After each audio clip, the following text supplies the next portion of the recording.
up. Get ready. It's going to be a very, very intense journey. Hello and welcome to Frameskip. This is your weekly dose of video game news and discussions. I'd like time to thank you for joining us and hope you enjoy the show. If you do, remember to subscribe and give us a nice review. It really helps the show. Unless you don't like it, then don't say a word. As always, I am joined by the ladies' man, Elijah Steele. Hello there. What's up, buddy? Oh, nothing too much. Hot day at work. How about yourself? Yeah. Same. I had to go into work for overtime last night, and it really was terrible. It was a terrible night. Yikes. Yeah, I had to go in at midnight. So what are your shifts typically like, Seth? What time do you go in? Because I know you work night shift, but I wasn't exactly sure what the timing of that was like. I work 7 to 7.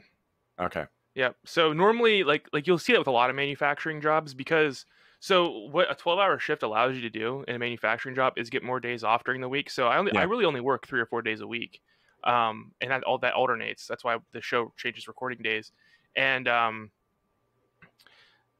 yeah, that was pretty much the only thing I need to say. But what is funny is because of coronavirus, they have the gates locked, so that you have to get a security clearance to come in, and the security gates are only open during the shift change times. So like last night, the machine went down, so they called our whole tour in, and we sat at the gate for 45 minutes while the security guard was asleep. Wow. Yeah, and I was like buzzing. I was like, "Hey!" I actually had to call in. I actually had to call into work and be like, "Hey, you guys need to get on the radio and tell him to wake up and open the gate for us because we're out here waiting." So that was fun. Jeez. Yeah, that was fun. As you heard, as always, that's the amazing Austin Eller, our fabulous producer of the show. I love how you say "as always," but I've been on and off the last month. Yeah, you keep dying and coming back to life. It happens. We're too deep in right now, Yeah. buddy. Okay. Well, as always, I'm here every single week. Haven't missed a single episode. You're always here in spirit, though. That's the way it goes. Yep. And you're always editing the show for us, so I appreciate that as well. I am. I always hear your comments about me after you record, and I go back and listen to everything that you said about me on the show. So no worries. I'm glad it's coming through clearly. And then special guest this week. He is the editor of CLS, and now I believe one of the sole producers of the CLS SideQuest YouTube channel, and he is also the co-founder and content creator of HandsomePhantom. Dustin Furman, how you doing, man? Hey, thanks for having me on, guys. This is you guys seem like a nice crew here to hang out with. I'm excited. Yeah, well, I think we're pretty cool. Well, we're 4 minutes in. Yeah. So just pump the brakes on that one a little bit. Give us till 10-15, you'll start to see it seep through. We've had very few bad guest episodes. I think generally we get along with pretty much everybody. There has been at least 2 bad, not like we didn't have an argument with them or anything, but 2 guest episodes that I can think of that did not go well. So I think it's probably fine. But the odds are in your favor, Dustin. Is what that's saying. Very good. Oh God, he's part of the Hunger Games now. Yeah. Terribly overrated series. I think I agree with that. Yeah, I'm just gonna drop it. Just gonna drop it. Okay, I mean, we can jump into it real quick. My thing with the Hunger Games is I thought the original concept in the first movie was awesome. Just keep it with that. Why did I have to turn to a political turmoil? It just seemed like it went off the rails. I can understand that. Yes. Yeah. I can understand that. I love me a good Mortal Kombat deathmatch, is all I'm saying. I read all of those books, and I don't even remember what happened, so that's basically where I'm at with it. So I remember it very well because I drove down to Florida, which sucked, by the way. Yeah, and on the way down, I listened to one book. On the way back, I listened to another one, and then listened to the third one at another time. So actually, gentlemen, this is now a Pennsylvania podcast because we vastly outnumber Austin right now. Oh, no. Nice. Oh, no.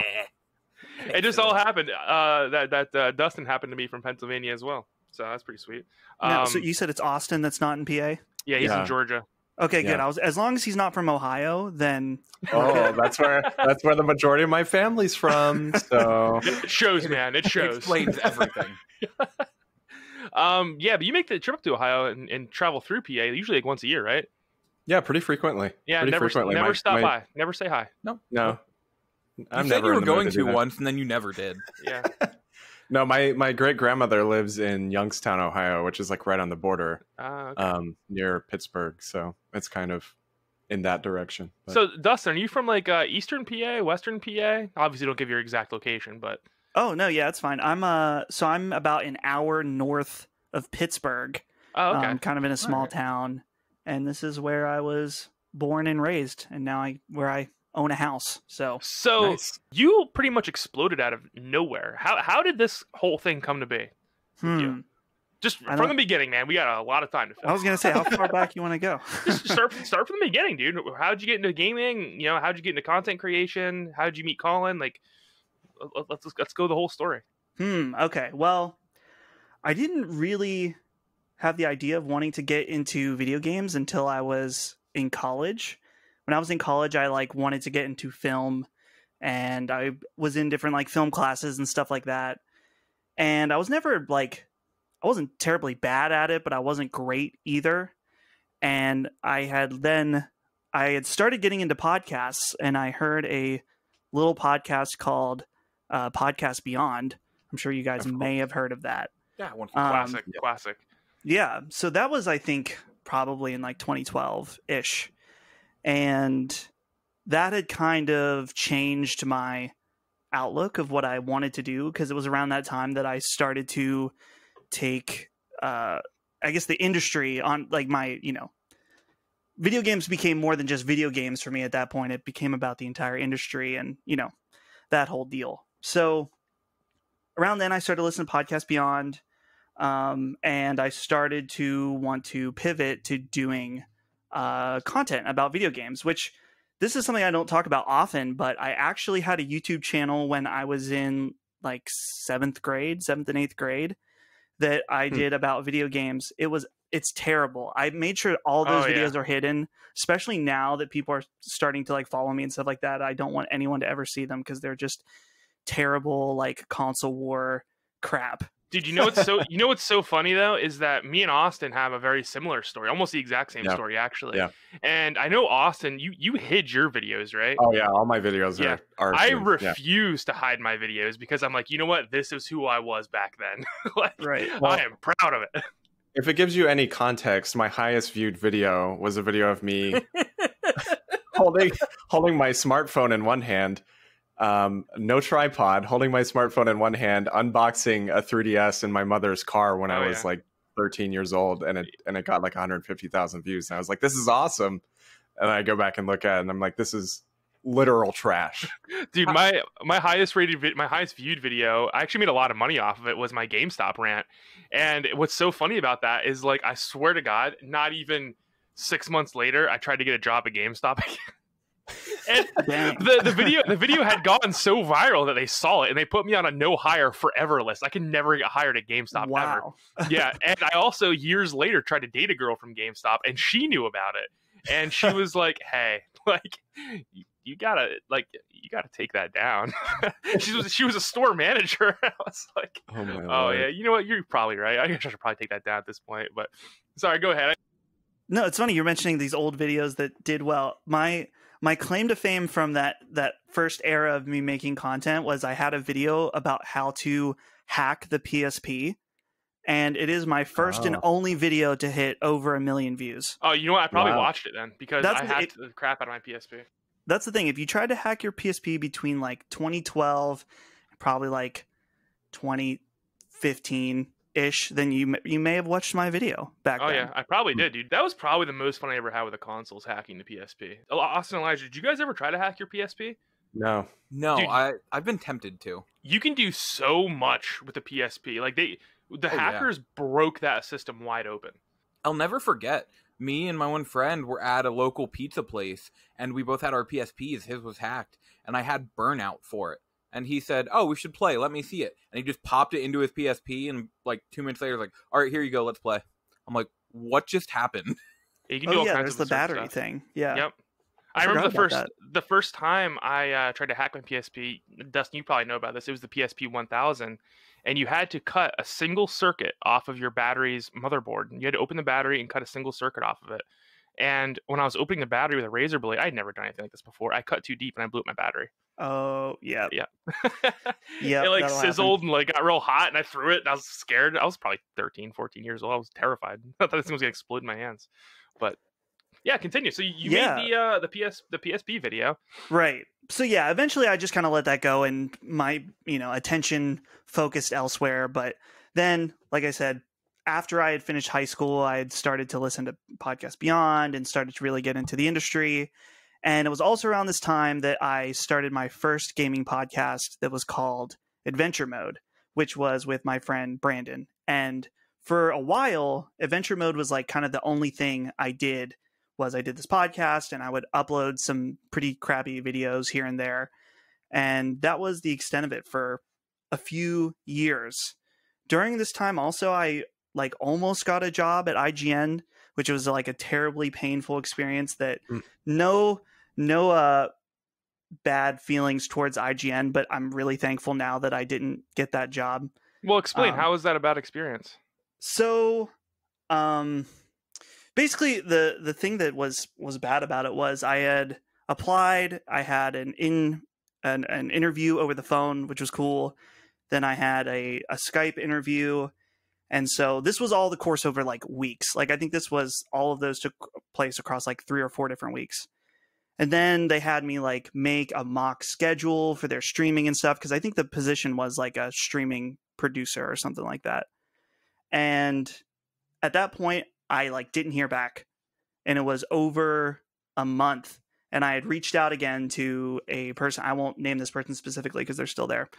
And they were like, oh yeah, thanks for reaching out. We decided to go with someone else, but make sure to apply again. I said, oh, okay, that's fine.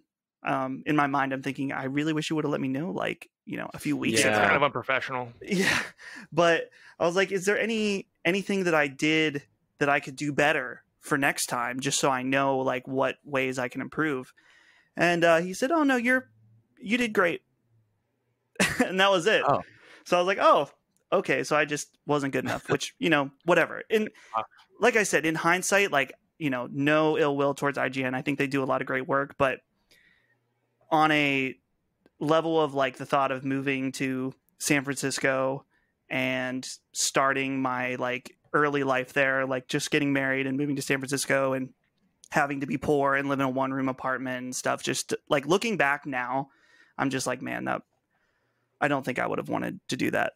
Yeah, there's like a lot of horror stories about journalists going out there and just not making enough money because San Francisco is so expensive to live in.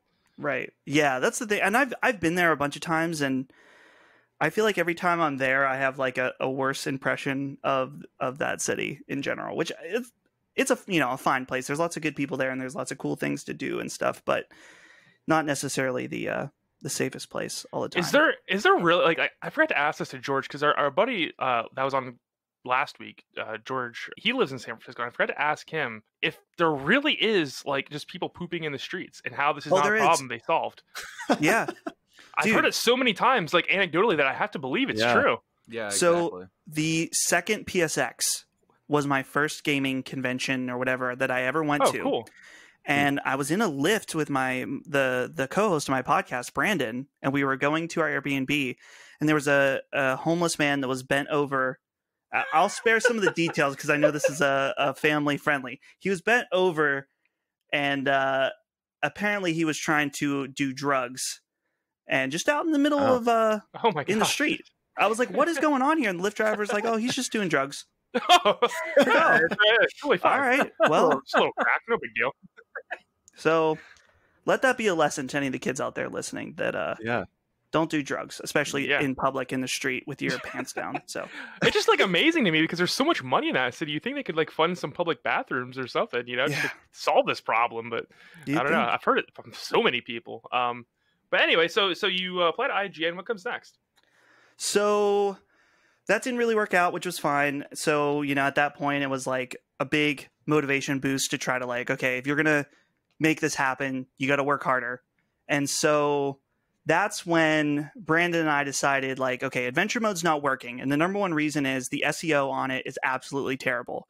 If you search adventure mode on YouTube, all you get is Minecraft and Diablo 3 videos. So we should try to, change it up, rebrand a little bit in order to get some more exposure. So that's when we decided to create an overarching company called HandsomePhantom and Adventure Mode was a podcast from HandsomePhantom. And that was just kind of gave us the ability to do different creative things, whether it was start another podcast or do something movie related or something like that, whatever. So shortly after we, kind of created this company, HandsomePhantom, probably the biggest turning point for us at that point was my buddy Ben Smith got involved. And Ben is like my partner in crime, basically, with HandsomePhantom. He's the editor-in-chief of the website, since we have a whole written component and things like that. But yeah, when he joined the team, that's when everything changed, because we started to have a website where we had regular written content, which means we were able to get connections with developers and publishers in order to start reviewing games.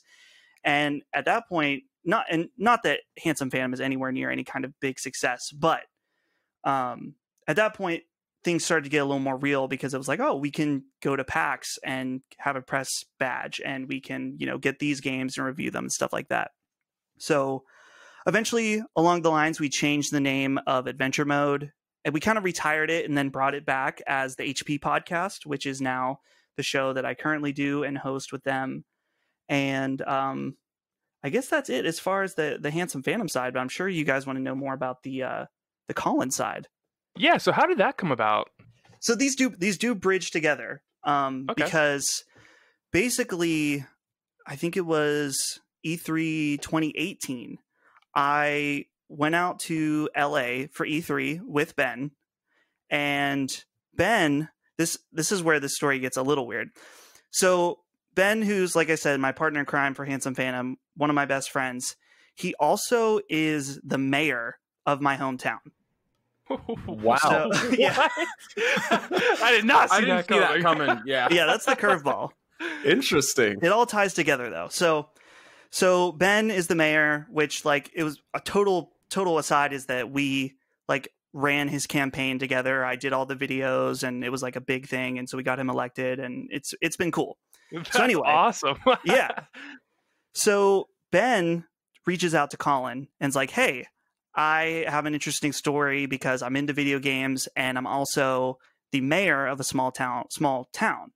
Would you be interested in having me on Fireside Chats? Which I'm sure you guys know this, but for anyone listening, Fireside Chats is a show Colin used to do where he would just interview like the average Joe about different interesting things about their lives. So Colin was like, yeah, that sounds great. Why don't you come when you're here for E3? We can record the show. So because I was there with Ben, it was just the two of us. I went along, which Colin was cool with that. Ben let him know in advance. It's not like I just showed up at Colin's apartment with Ben.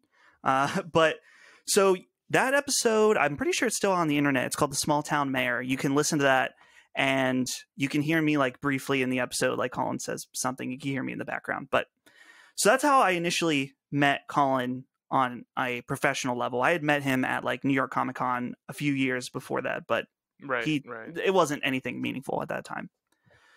So Colin and I meet, and then, whatever, E3 happens, we go home, forget about it. The episode comes out, it's great, well received, but nothing happens. So then at that point, a couple months later, this would be in December of 2018, Ben had told me, he said, hey, I was listening to one of Colin's shows, which I was listening to Colin's shows, but not all of them at the time. And he said, hey, on one of his shows, he had mentioned he was looking for an editor. You should email him. It's like, well, okay. I mean, I don't have anything to lose. The worst thing that could happen is that he says no. So I sent him an email that was just real brief. I said, hey, we met at this, at E3 when Ben was on your show. I'm an editor. Heard you were looking for somebody. Here's my portfolio. And that's it. Sent. And I wish it was a more interesting story than that. But really at that point, Colin was like, okay, well, I was kind of looking for someone local, but, I'll give you a shot. Here's Knockback. This is how I do it. We'll see how you do. We won't tell the audience. I'll just have you edit it. If they notice anything, then we'll know that it might not be a right fit. But if it's, good, then you got the job. So it really can be, I don't want to say that simple, but that I don't know. not that special. That's awesome though. Like what's really fascinating about that story is it starts almost exactly the same way that our old podcast R&M went. I mean, we had the site, the show. I think we even had a forum at one point. But the difference was you were successful. Here's the thing. And, it's funny because it's true. Here's the thing, though, and this is something I've thought about a lot, and I've even talked to Colin about this, that I'm like, I was in the right place at the right time, and I was just happened to ask at the right time as well. Yeah. Which I'm like, oh, so, do I have this job because I'm lucky, or because, I have the talent to do it, or a mix of both, or whatever. And like the thing is, and this is the thing that I've told people, that, I'm still a little baby in the industry. I'm still just getting, used to things like that. But what I tell people is like, it's about getting as many chances as you can. Like I had a chance to talk to Colin and offer myself to be his employee at that point. But if I hadn't been at E3, if I hadn't done the stuff with HandsomePhantom, I would have, never had that chance. It's about increasing your opportunities to roll the dice, if that makes sense. Yeah, that makes sense, man. I think I told you when I asked you to come on the show. It's interesting is we've actually had Colin on twice and Greg, and those are both great episodes. Like Colin just got a natural the talent for podcasting, and I actually kept in contact with Colin for many years, emailing back and forth. I'm sure he doesn't remember me at this point because he meets so many people, but we were keeping in contact there. And then when the show fell apart, our show in 2018, Austin, 2017? I think it was 2017, but I don't really remember, to be honest with you. It was a few years ago. Anyway, when the show fell apart, I know we all kind of just stopped paying attention to I did anyway, just stopped paying attention to video game podcasts and journalism and whatnot, and I kind of lost that connection. But dude, Colin's a good guy, and he seems like a great employer. Do you enjoy working for Colin? Yeah. What's been cool about working for him? So this kind of twofold, because it continues, the journey, we'll say, and explains your question, is that Colin, and I think he would admit this, I don't feel weird saying this about him, is that he is not easy to trust people, which obviously if you know everything that's gone down with Colin, that makes sense, right? But so working for him has been like a long journey of earning his trust. And I don't say that in a negative way. It's just that like when I started, it was just knockback. And it was like in the back of my mind, I was like, okay, your foot is in the door. And, at this point, you've got to, bang it open and let yourself in, and never let him regret the fact that he let you in. Right. So it started with knockback. And then, once that went well, he expanded and had me do fireside chats. And the big one eventually would be Sacred Symbols, of course. And that was like multiple months of working for him that I finally got the opportunity to edit Sacred Symbols. So now it's at the point, let's see, it was last August when I switched from being basically I was on a per job basis with Colin. So like there was like, I get paid X amount for this podcast. I get paid X amount for this work, whatever. And so now, as of last August, we switched to like a long-term contract employee situation where basically like I'm hired for the entire year. So basically now, let's see. So now my contract is expiring at the end of this month, which I already said to Colin. I'm like, my contract is expiring unless you want to, hire someone else. So, yeah, I don't know where I was going with this other than he is, he's good to work for. He's interesting. He's probably unlike anyone I've ever worked for in my life, and probably like no one else, in the future, just because you guys know how he's like a very, secluded and not super sociable guy. Not to say that I don't know him, but there will be periods where like I know that he's either, really busy or something like that. It's just simply like him and I sending files back and forth. Oh. Yeah. And then there's other times where we're like talking a lot and like texting each other throughout the day and stuff like that. So that's pretty cool. Here's a random fun fact. I can remember the the date, the one time Colin was on the show, because I was sick from work that day, and it was the day the Resident Evil remake came out on PS4. Oh. January 20th, 2015. So, a funny story about Colin is that this was years and years ago. I have been trying to find my family lineage for pretty much since I became an adult, because we thought we were Native American, and there was all kinds of scholarships and whatnot. So my dad was looking into it, and he was talking to the family, and he's like, "Yeah, I think our great grandmother, or my great grandmother, was bought as a slave in Virginia." And I'm like, that doesn't sound right. This would have been like early 1900s. And I'm like, I don't think Native Americans were slaves, but I don't know. And I couldn't find any information online. So I emailed Colin, and he helped me like put that to rest. He was like, nah, man. Because, I didn't know anybody who was an American history major or knew anything about American history to the extent of Colin. So I emailed him, and I was like, hey, man, like, I don't know, like, this doesn't seem right. And he's like, as far as I know, there has been never any Native American slaves after the Civil War, and there really wasn't much Native American slavery to begin with. And so that's how I found out that I was no Native American whatsoever. But yeah, man, that's super cool. Like the story, because like I said, it very much resonates with how we came to be, where I know I was making content before I started listening to Podcast Beyond, and then I didn't even really listen to Podcast Beyond until I met Austin and Elijah, and they had listened to it. And we had Greg on the show one day, and we had Greg on the show. I'm surprised he even showed up. It was our second episode. I don't even know how we pulled that off of R&M, and then it just kind of snowballed. And we did have some success with our old show, but I think, like you said, with your adventure, it was adventure mode. Mode. Our SEO, I think, was terrible with R&M. Right. And it was just super hard to find us. And I think, the podcast, and this is actually straight from both of their mouths. The podcast was actually very high quality. It never took off the way I thought that it needed to. And then I think we all just kind of got burned out. But like I said, it's very similar to your story, except you had found success with it, and we failed. So, well, that's the thing, though. I mean, I wouldn't say you failed yet. I mean, how old are you guys? You sound like you're about the same age as me, right? Yeah, we're in mid 26. I turned 30 next month. Yeah. Yeah. So I mean, we're all around the same.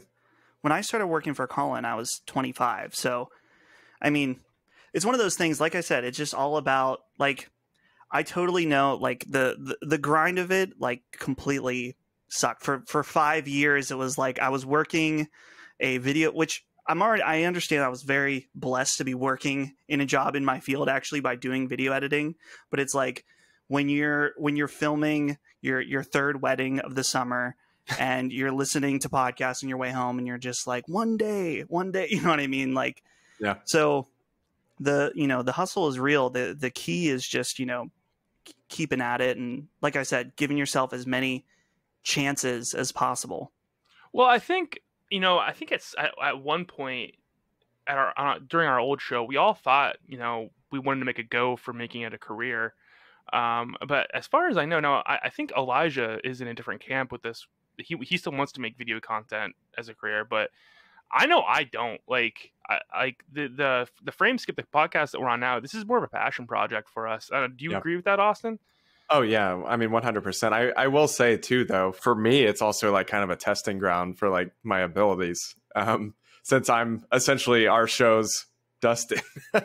But it gives me some room to kind of test around with editing and do more, because obviously Seth and Elijah, you guys know this, but since we had last stopped R&M in 2017, I went through college and I started working at radio stations, and like my technical skills like have heavily evolved since that prior show. So for me, it's certainly like a passion and hobby to kind of just see what we can do and see how high quality we can make it, honestly. Yeah, and I went to school for video game design, and I hated it. So what I realized, and I've also worked in several video game stores and whatnot, what I realized was like, I don't want to make my hobby and my passion my job, because I think when you do that, lines get very blurred, and I stopped enjoying video games, during that time, and I don't want to do that. But when we view this as a passion project, it's a fun thing for us to do. Now, I'm sure if it blew up, I don't think any of us would turn down money, obviously, but I think this is just like I said, a passion project for us. And I can attest to part of what you're saying, because, for example, when I reviewed Summer Memories, Disaster Report 4 Summer Memories, I enjoyed that game, but at the same time, at times it was a slog, and I'm like, I have to get through it because I'm reviewing this. I have to get through it. And it wasn't great. Like, the feeling that I had on days, like, man, I have to do this, but I really don't want to. I don't like this. So I don't blame you one bit for not wanting to make a career out of this. I understand it perfectly. Yeah, so Dustin, so you start editing for Colin. You obviously make pretty much a career out of it. And now, all of a sudden, I think the first piece of content you put out that was solely yours for Colin was the Persona 5 Royal review spoiler cast, right? Right. Yeah, that sounds about right. So how did it turn out that you and it's Maddie, right? That are doing the CLS side quest videos now? How did that come about? So SideQuest it started as something that just Colin had done, and he did all the writing and editing and stuff like that. And a few months into working for him, he had brought to me the idea of doing SideQuest again. And at that point, he had brought on a writer, Sophia Narwitz. And so that's kind of where I got introduced to SideQuest, is that Sophia would write the episodes, Colin would go and edit them and then do the voiceover, and then they'd be sent to me, and I would do the editing and stuff like that. So, and that was all very much in the format of what Colin had already established with SideQuest, a few years ago. So we were doing that, and it was good. Like, I think the work was really good. The writing, the editing, I was really pleased with.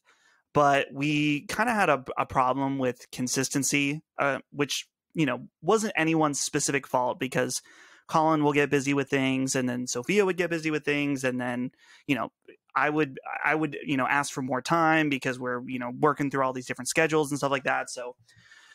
So eventually it kind of slowed down. And that's when Maddie was on an episode of Fireside Chats, probably like about a year and a half or so ago. And that's when Colin and Maddie had first connected. Maddie had reached out to Colin about doing his own episodes of SideQuest, or I think he had mainly just asked about helping and being involved. And so Colin then just had started to hire him to make his own episodes, which it's been a little bit of a contention in the audience, just because, especially the YouTube comments, because how nice they can be. Mm-hmm. Just that people would, start up this video on Colin's channel, and then they would hear Maddie's voice, and, basically it would be an entire video from Maddie, which, I thought the content was great, but some people were like, this is, I could tell it's a good video, but I subscribe to this channel to hear Colin. So, right. Sort of what we're doing now, and this was me, I was kind of watching this unfold because we weren't, Colin, Sophie, and I weren't producing episodes, and it was just Maddie. And around this time was when I had started to get closer and become friends with Maddie, specifically because of that Persona 5 Royal spoiler cast. And I was like, man, people are, there's a lot of positive comments, but there's also a few people that are, being mean in the comments about this, and it's stupid. And he's like, dude, you need to jump in and make some of these videos, because clearly you know how to edit and do things like that. So I was like, okay, I'll think about it. And Colin had offered to me a few months ago, like during peak coronavirus, to for me to make some of my own SideQuest videos, but I think I was just like too stressed out or something to kind of move on it. So yeah, it's basically, I just pitched him like, okay, so what if Maddie and I do these videos, every other week? I do one, and then Maddie does one. And he was like, okay, sure. So at this point, I think Colin wants to keep his YouTube presence alive, but especially now that he's doing game development stuff, he doesn't necessarily have the same amount of time to dedicate to either writing or producing videos. So at this point, I think Colin wants to expand what Colin's Last Stand is in a way. Not that I would say that it's going to be like, I guess we'll just say other video game outlets, that there's a full, crew or lineup of people, but just that there's more people involved than just him, Chris, and Dagan. So yeah, it's actually really exciting because my first episode, I just actually did the final export about an hour or so ago. Nice. And so that is coming out. Does this show come out on the 15th Friday. Or Friday? So it's already out, so we can talk about it. Yeah. The episode will be out. It's about Ready at Dawn, who they were a PlayStation second party. They did The Order. And so the video is all about them, their history, and how they got bought by Facebook. It's 20 minutes long, which is totally not what I planned for at all. But hopefully we'll see. By this point, when the listeners are listening to it, we'll see if people like it or not. So yeah, everyone absolutely go check out that video on CLS SideQuest and give your feedback on it. So Dustin, how are you going to get over that hurdle of people click on this channel for Colin and they hear you and Maddie? Do you have any plans to kind of, or are you kind of hoping that kind of fizzles out eventually? That's a good question, because I honestly, part of my worry, and I think why I hesitated on making my own side quest videos, is because I was worried about how people might react to something like that.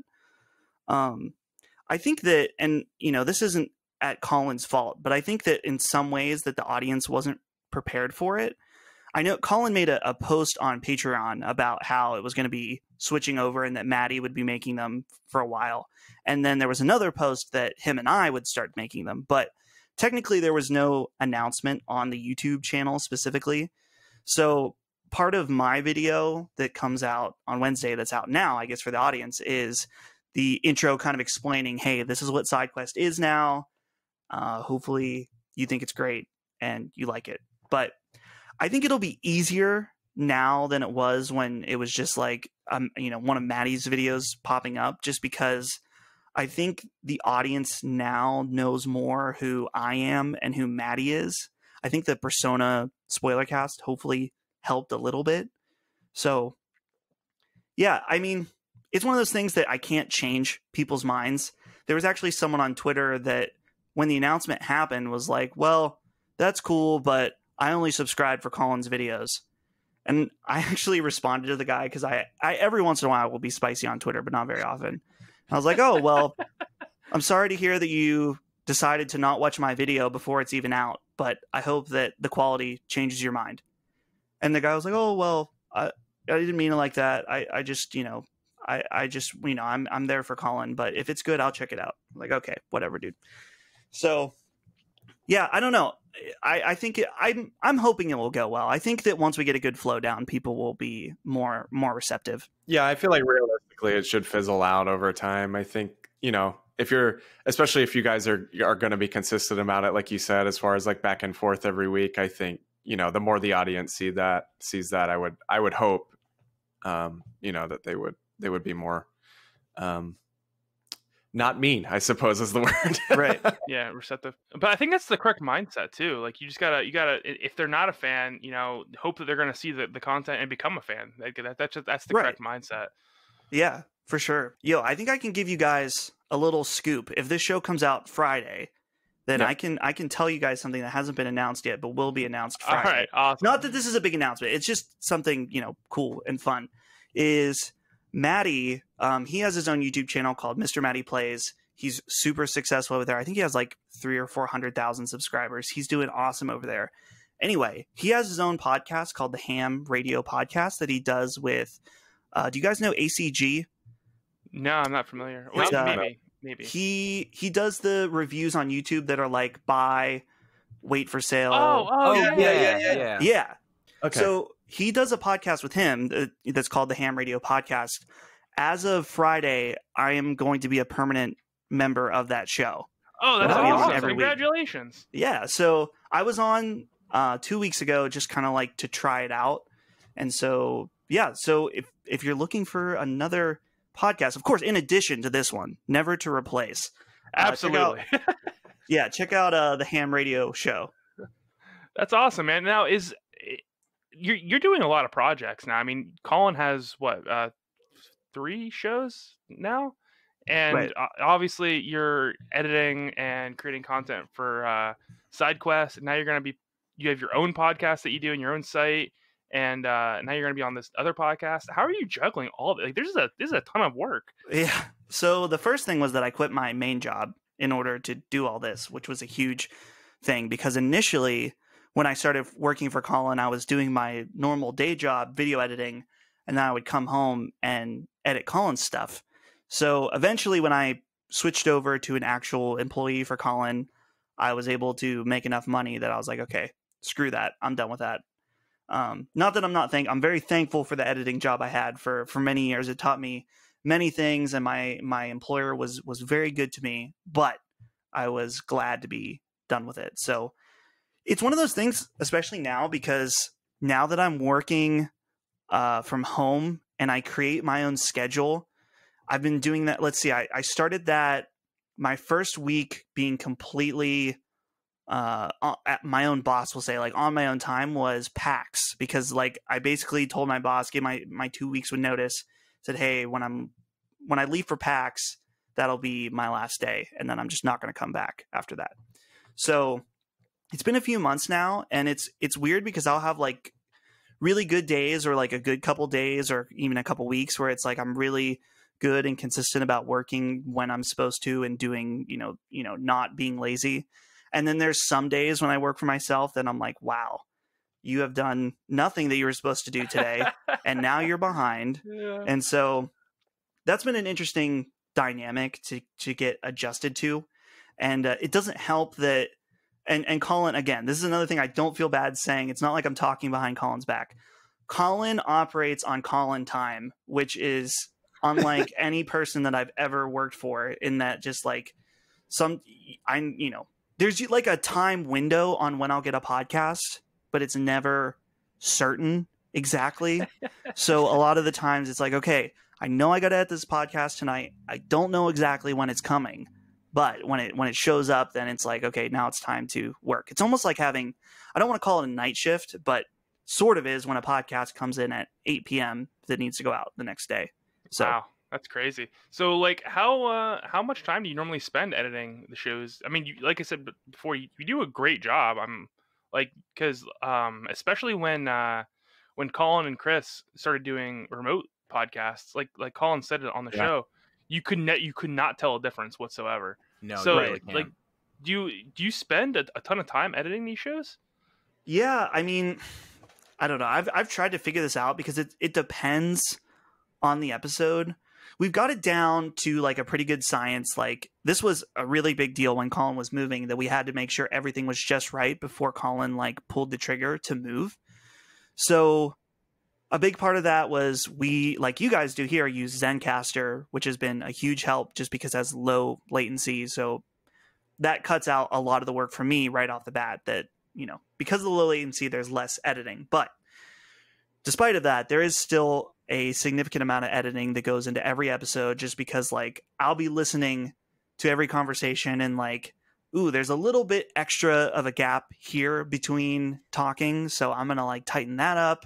I'm going to get rid of this. I'm going to get rid of this, or, someone's, stutters or something like that. So that all goes out. So usually Sacred Symbols takes the most time, because I have to do all the show notes in addition, and like you got to put the ad spots in and stuff like that. So there's like a whole rigmarole of things to do. But usually, if I want to say, if a show is 2 hours long, it's probably going to take me 3.5 from start to finish to do, at least. Sometimes more, but it really all depends.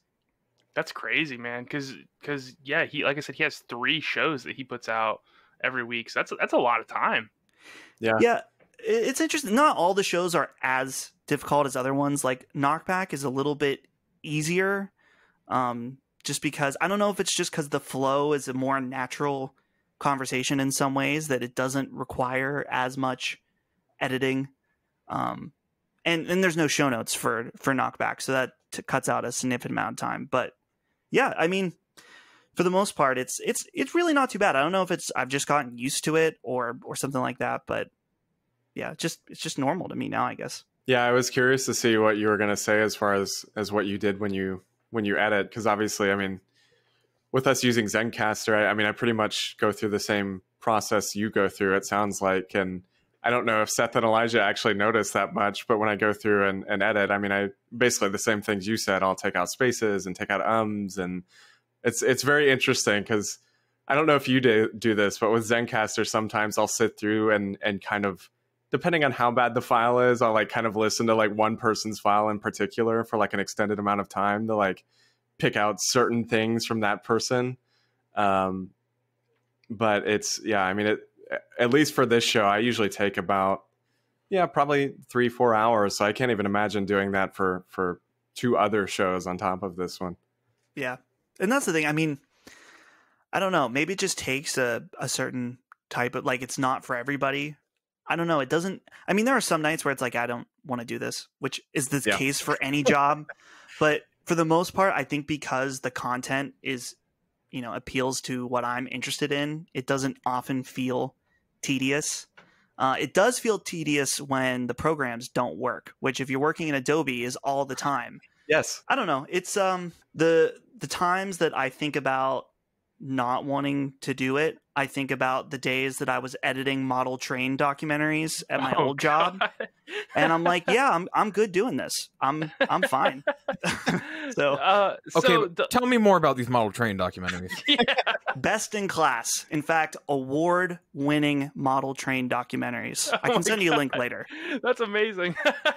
That was a commission project, not something that I set up and directed. So did you go to college and minor in video production, or how did this come about, the editing? So I remember the first time I edited anything was with Windows Movie Maker, and I would take Kingdom Hearts videos and set them to Linkin Park. So that's where that's where the true skills came from. That's wonderful. Amazing.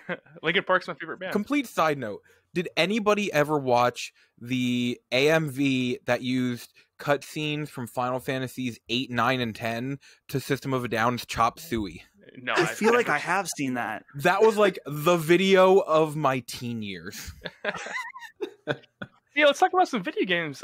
Dustin, what kind of games do you like? What's your favorite game? Yeah, favorite game. This is you're getting deep here. Too deep, maybe, off the bat.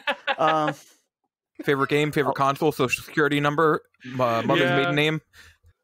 Here's the thing. Okay, we'll just go right off the bat. The gut reaction is my favorite game is Persona 4 Golden, I think. I approve. Wow.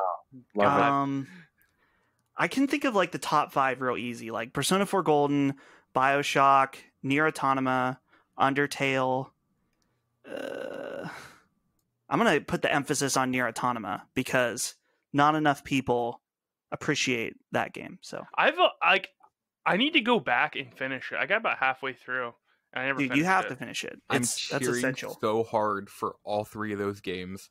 I have the platinum in all 3. My favorite ones too. So the important question here, Dustin, is: have you played Persona 3? See, okay, here's the problem: is that I started to play Persona 3, but I was playing it on my old chunky PS3. And it just, after playing, 4 and 5, it just didn't, it hit different, if you know what I'm saying. So Persona 3 is my favorite. I completely agree with you. Stop. Yeah. I want to play it because I watched the anime movies and I thought they were fantastic. It's weird because I feel like I'm a fan of Persona 3, even though I haven't fully played the game, if that makes sense. Yeah. But my thing with Persona 4 is that I went straight from Persona 3 because this is back when I had my YouTube channel, and I put out a poll like, hey, what game do you guys want me to play and review next? And it was like overwhelmingly Persona 3. So I played it and loved it. And then I loved it so much, I jumped right into Persona 4 and I was like, this is really happy and like yellow. I don't like Persona 4 at all. Like, damn, I'm quitting this show right now. Get me off this podcast. No, it's okay. I love Persona 4.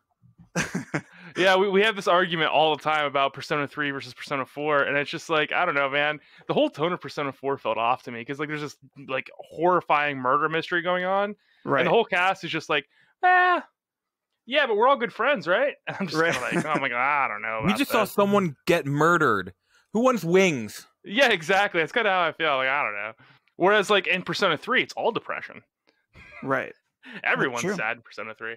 But Persona 5, I don't know how you guys feel, but I think Persona 5 is far and above a better game than both of those.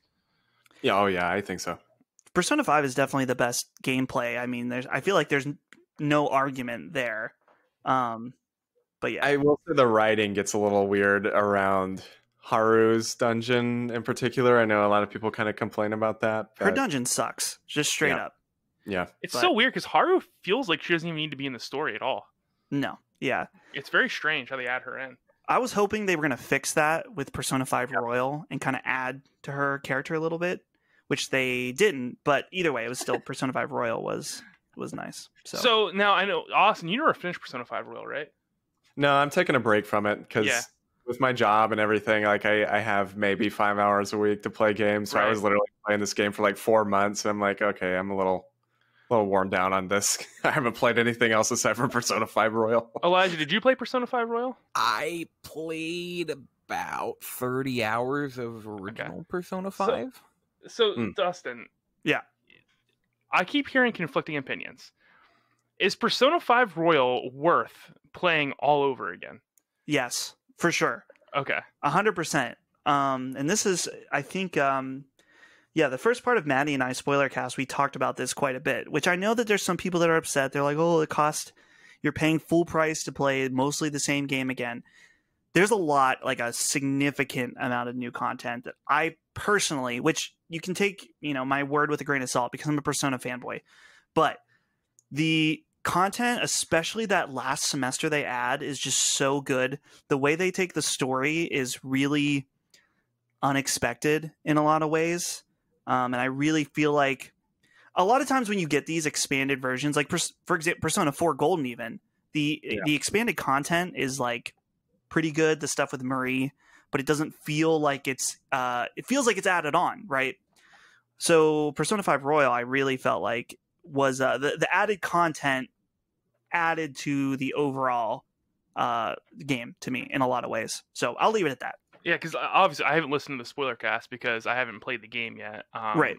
So that's kind of my thing because I keep hearing different things from different people, which is like, well, the added content like really isn't worth it. Now I know, Austin, you said that at first, but you switched your tone, right? Yeah, I mean, there came a point, and I really haven't gotten to the final semester yet because actually, speaking of Haru, that's literally where I stopped. So maybe that's the reason I stopped. I don't know, but. There's a lot of gameplay stuff, honestly, too, that at least for me makes like a huge difference. Like a lot of the with the ammo refreshing in between each battle and getting the baton pass immediately for all your characters and the way that kind of works now. It's like for me, it made those changes alone made things more interesting. But then you also have like new social links kind of spruced in, and like I said, I really haven't experienced the full extent of those since I'm not at the end. But even the new stuff with Kasumi and the doctor, I forget his name, but that's sprinkled into the game. Maruki, really yeah, Dr. Maruki, yeah. Oh, real quick, I realized, Seth, I think when you asked me earlier if I went to college, I totally just answered as a joke and then didn't actually answer the question. Yeah. So I don't want to. I wanted to make sure that I wasn't just like, making a joke. But yeah, I just to really quickly answer that, I did not really go to college for editing. I took like one film class in a place called Pittsburgh Filmmakers, which no longer exists. Everything I pretty much learned was through YouTube and a few high school classes. Wow. All I'm saying is, college is great. If you feel like you need to go to college, go for it. But not necessarily essential. I hated college with every fiber of my being. Oh, me too. I dropped out. Yeah. I did 2 years of community college, and then I got a nice internship in Pittsburgh, and I was like, you know what? I'm done. And then I never looked back. I went, like I said, to college for video game design, and I got into my junior year. And my freshman And sophomore year, we really didn't have much. I had like my base programming classes and whatnot, but we really didn't have much actual like video game design classes that started coming up in my junior and senior years. And I remember my first video game design class. Now, this was a brand new major at Penn College, like completely brand new. They had just started it. I was like the second class that ever came through. So this was this teacher's like third time teaching this class probably. And she opens the class by giving us her credentials, had no video game design credentials whatsoever, right? None at all. And she's like, this is almost a direct quote. It's been a long time, so don't like, it's not actually a direct quote, but it's pretty close. She was like, if you have a question, first look at the book, then Google it, but don't ask me. And I was like, what? What are we paying for you then, lady? Excuse me? Yeah, exactly. I spent half the semester, or not half the semester, half that class focusing on board games. And after that, and after the first class graduated, and I saw that none of them got jobs in the industry whatsoever, I was like, yeah, I'm out. Yeah, I'm done. I did make a really cool game called Catastrophe about a cat that it was a side-scrolling platformer about a cat that was like trying to find its way home, and it would have like all these gruesome death sequences if you got hit by anything or died. It was pretty cool, but my group, like team members or whatever, and that they all dropped out of the class at the last second. So I went to my professor and I was like, hey, like I'm alone now. Like I have no backup, and this is due in a week. And she's like, well, that's going to happen in the industry sometimes, so I can't really give you any extra like leeway for that. You're gonna have to finish it on your own. And I was like, wow. But you know we're making video games, right? Like this isn't a report. So I ended up going on a 72-hour programming binge, and I did all the animating myself. I did all the programming myself. I did all the artwork by myself, and I pulled it off. And she's like, well, that was a pretty good game, but I'll give you a B on it. And I'm like, I hate you so much. I hate this I hate this whole system so much. And I dropped out the next semester. I'm done. Dude, I think the thing that soured me for college was I had a writing professor that was like notoriously like gave people like D's on papers. Like, my dad, who went to school for communication, has like a really good job in the government involving writing and stuff like that. I had him review my papers for me, and he's like, this is great. You're going to do awesome. It'd come back and I'd get a D. And I stuck with the class through the year and got like D's and C's. And on my last paper, I ended up getting an A. And on the final, the professor was like, yeah, well, I know most of the class has dropped out at this point, but since you guys stuck with it, your grades will reflect that. And I ended up getting an A in the class. And I was like, this makes no sense. Yeah. Like, why would you just torture people? Yeah, you just tortured us for nothing. Right. I was like, you know what? I'm done. I had an Asian literature class like a couple of years ago, which was a nightmare because it was like reading this literature from like 500 AD from like China, and it was like just horrible to read. But there were probably 15 quizzes in that class. I got an F on every single one of those quizzes, and I still got an A in the class. I was like, what? What does this mean? Like, how does this work? I was gonna say a snappy comeback there. I got nothing. I have no words to use for that. Dude, the most disrespectful thing I think that ever happened to me in college was I'm terrible at math, which is like, I should have like knew that coming into video game design and a programming major, but you're 18, whatever. And it was my trig class, I think. And I sat down with the professor and I was like, hey, listen, so like, I'm going to fail this course. We had like 2 or 3 weeks left in the semester. And I was like, what do I need to do in order to like, what do I need to do in order to pass this class? And she's like, well, let's look at your scores. And she writes an equation out on the board. And she's like, so here's all your scores, and we'll make X the score you need to get on the final. Solve that for me. And I was like, well, no, like I'm here because I can't do that. And she walked me through it, and I thought she was gonna like give me some extra credit or something for solving it. No, it wasn't. It was just like like we went through the whole equation. She's like, yeah, so this is the score you need on the final. It was like a 95, and I was like, oh boy. But let's jump back into some video game talk since this is a video game podcast. Sure. Dustin, how do you feel about the PlayStation 5? Oh man, I'm pumped. Which I mean, I don't want to say I'm a PlayStation fanboy because I'll buy anything because I'm an idiot and I'll just buy game consoles. It doesn't matter. Like me. Yeah. But man, I'm so excited. And honestly, like, I know that not everyone can throw finances around. I don't want to sound flippant, but it's like a lot of people are talking about the price and, oh, is it going to be 500? Is it going to be 600? And I'm like, I don't care. Like, I have the money set aside. I'm ready to go. Whatever it is, we'll make it happen. I don't care. I'll sell, whatever. I'll sell my kidney if I have to. It's just, I'm ready to go. But yeah, I'm really curious, particularly now because we have that Xbox event coming up next week. Yeah. And so I'm just curious about how they're gonna respond. It's been an interesting back and forth because since last December, it was kind of Xbox leading the charge since they showed off the box and they said Series X and da-da-da. And then it was kind of a bad dip when they did that third party stream that was terrible. And now we're going to see their first party, which I come from, I love the 360. That was my console of choice. And I love those franchises, but this generation, I feel like they're just playing like the cover songs of their greatest hits, like with Halo and Gears of War and Fable. And I want to be excited about those again, but Microsoft has not proven to me that they even have a handle on their own IP. Like if you look at Halo 5 and stuff like that. Yep. So let's not talk about Halo 5.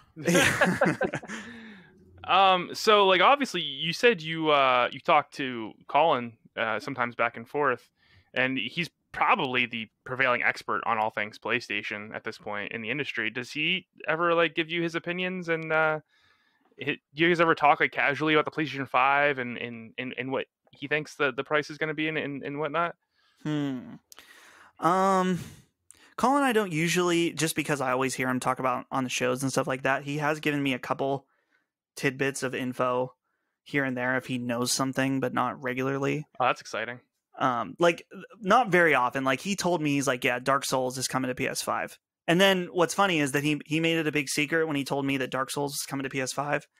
And actually, he's just like, hey, Blue Point is working on a Dark Souls game. I was like, cool. That's so. I feel like it was like one of the first secrets that I felt like I knew in the industry. Yeah, that's super cool. And then, like a month or two later, he just said it on the show. I was like, well, I guess it wasn't that big of a secret. So, so what do you think the PlayStation is going to cost? I feel like, I don't know. Maybe it's wishful thinking. I feel like it's going to be a little lower than people expect. Oh. Like I could see a reality where the disc version is $4.99 and that the version without a disc is $4.49. I don't know if they're going to want to do halvesies on like a weird middle price like that, but that 4K Blu-ray drive only cost them $30, which I mean, they honestly could maybe do $3.99 and $4.99 because they'll make up so much of that money on digital sales. Yes, exactly. Right. That's what I was just going to say. I'm guessing it's going to be $3.99 because they will want to maybe lose a little bit off the top since you will have to buy digital and they'll get that money back fast. Right. That makes sense. What games are you excited for? Right now, I guess this isn't... I mean, it is PS5, but I've really been thinking about Elden Ring lately. Oh, okay. I'm really excited. I want to know more so bad. Oh, dude. I think it's going to be at that Xbox event. Like, I would lock that in, that it's going to be at the Xbox event. I think we're also going to see Fable. I hope we do. I love Fable so much. I was actually streaming it last night. And even with the anniversary one, I was streaming it and I'm like, God, this hasn't aged very well. And I'm like, man, I really hope we get a new one because there's so much to tell in this world, you know, and I love Fable so much. But you know what I was realizing the other night at work? I loved Horizon Zero Dawn. Like, I thought that game was one of the best on PS5, and it's amazing. But ever since I watched that trailer, I'm like, I'm not excited for the new Horizon whatsoever. And I don't know what it was that turned me off about the trailer. I don't know if it was like the tropical environment or what, but I was just not about Horizon at all. I will say I've been playing Spider-Man finally, like getting through that. Yes, dude. I cannot freaking wait for Miles Morales. I know it's going to be a shorter experience, but honestly, like playing through this game again, like getting back into it, I'm like, I am curious about Horizon. I voiced my opinion on the show before. I wasn't big on it, and in fact, I think my view on it's pretty similar to Chris, because he was talking about it on Sacred Symbols a couple of weeks ago about how he just didn't really grab him. But Spider-Man, man, I can't wait for that game. So good.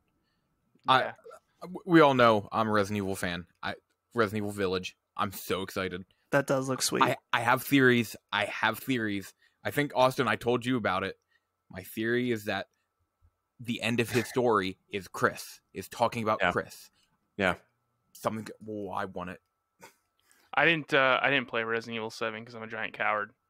Resident Evil 7 is a big departure for the series, but it's also genuinely one of my top 10 games of this generation.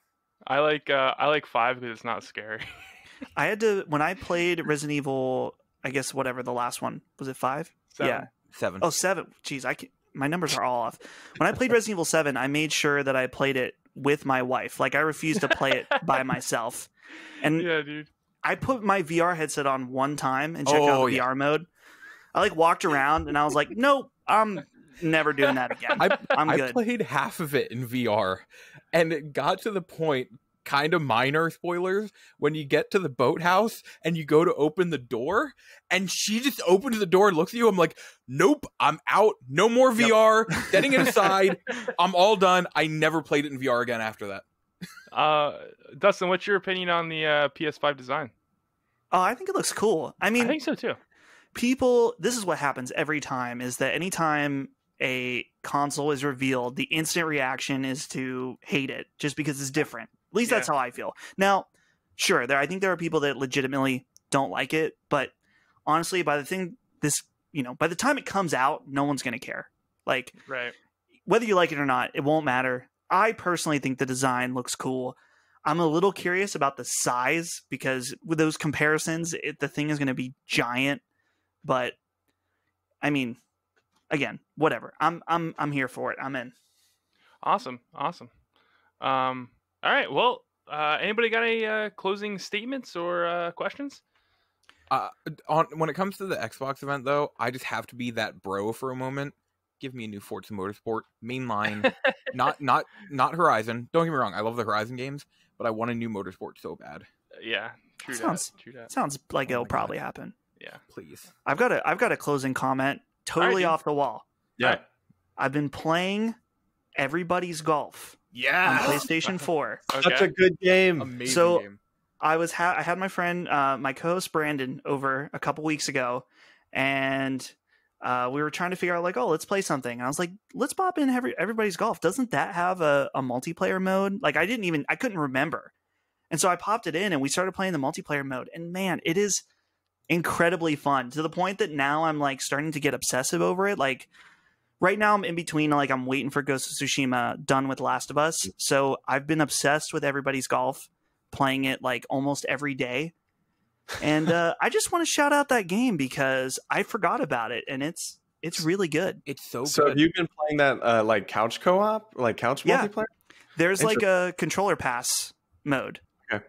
I've been wanting, because my girlfriend like keeps seeing it sitting on the shelf, and she's like, we should play that. And I was like, I always wanted to go back and play it, but I didn't know how the couch co-op type stuff worked on it. But man, yeah, I freaking love that game. I really, really want to dig back into that now that you're bringing that up. I'll never forget through the online where you can like drive around in the golf cart and stuff. And oh man, I'll tell you, Everybody's Golf VR is really good too. I need to play that. I think I'm gonna buy it. It was something, I loved Everybody's Golf, and I was excited for it because I thought it would be good. It is super fun. I have a total blast in that game. Yeah, I think I think I saw like you could buy it for like $10 or something. So I'm probably going to just bite on that pretty soon. Also, the one course has dinosaurs walking around. Oh, wow.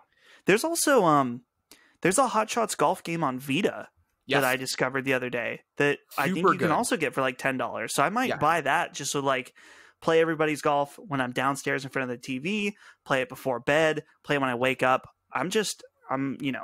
Everybody's Golf is like 98% of my brain right now. So I even bought a skin for that game, which I never thought I would do, because they put Kat from Gravity Rush as a downloadable character. Whoa. Yeah. I would probably pay for that too, to be honest. It was so worth it. She's the only character I use now. All right. Well, Dustin, I know you got to get out of here soon. Do you want to plug anything, man, for the show? Well, you can follow me on Twitter at DustinCanFly. And of course, as we talked about earlier, there's the new episode of SideQuest out. And that's on youtube.com/Colin's I think it's Colin's Last Stand /SideQuest, not slash. I don't know what the URL is. If you search Colin's Last Stand SideQuest, you will find it. And you can find my video. Yeah. It's all about Ready at Dawn.